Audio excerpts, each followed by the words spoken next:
Sandra Oldham at a party. He asked me if I'd like to make a record because he thought I had a face that could sell. And what did you think? I thought, this is fine. Perhaps I have. Let's sell it.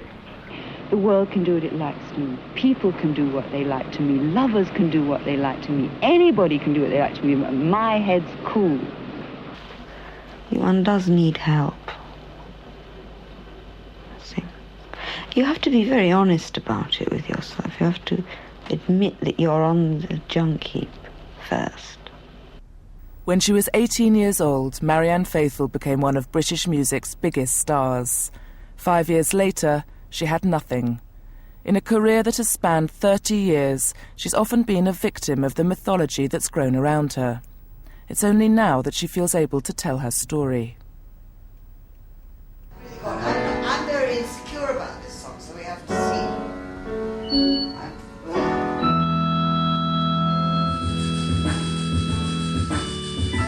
Ask me a question. I'll always be used only in an iconic way, as a symbol of despair, a symbol of destruction, a symbol of evil, a symbol of survival. And that is a tradition in pop music with women, that you make them up. You make them fulfill a fantasy. And I was absolutely determined not to do that.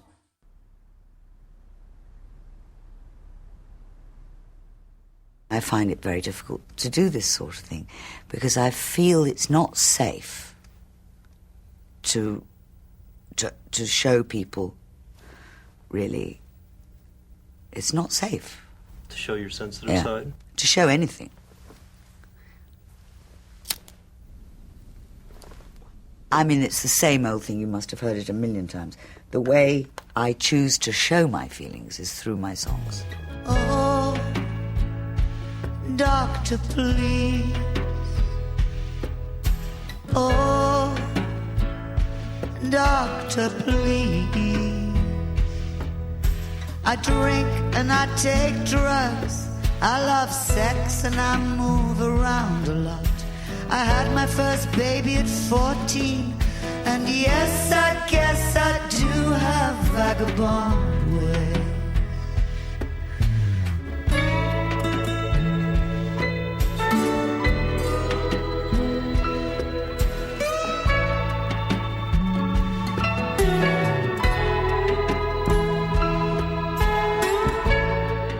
She really has always seemed the quintessentially English girl, which she isn't at all. She sort of comes from this sort of almost Gothic background.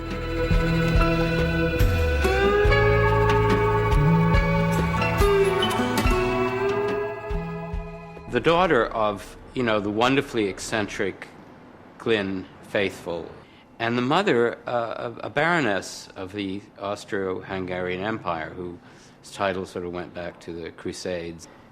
My father was in MI6. He was a spy. He had an amazing ability to speak any European language, French, German, Russian, Czech, anything, without an accent. He had an ear. He really could be dropped behind enemy lines anywhere and pass. My mother was a dancer in the Max Reinhardt Company in Berlin until the Nazis marched into Vienna. My father was an idealist who, in fact, once my poor mother got to England, thinking she was marrying Major Faithfull, English gent, he immediately, more or less after I was born, whipped her off to start a commune in Oxfordshire, which was his life's work. My father wanted nothing less but to change the world. To me, they were enchanting, but they loathed each other. So the quicker they got away from each other, the better, really. I could see that. When her parents finally divorced, Marianne and her mother moved to a small house in Reading. Her mother insisted that she went to St. Joseph's, the local convent school. Convent was not pleasant because I wasn't a Catholic or anything when I went there. I was My father was an atheist, and I wasn't my thing at all. And that changed me. And they changed me. By the time I was 10, I was a Catholic.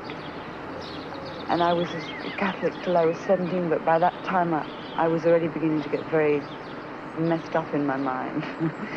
It was all right, because it was so long ago and nice and young. But you're not a Catholic now? No. Marianne was immediately marked out as a scarlet woman. I mean, she was just naturally very beautiful, had absolutely natural blonde hair, gorgeous figure. This was about the age of 11. So for some reason, the nuns always thought that she was bad. She was unbelievably innocent. I know this is hard to believe, but she tried so hard to be good and virtuous, and she just failed miserably because of the way she looked. We used to go and sing down by the river. We all had guitars.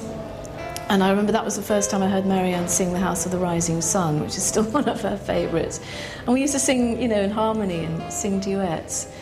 It was a completely wholesome, fun, beautiful time.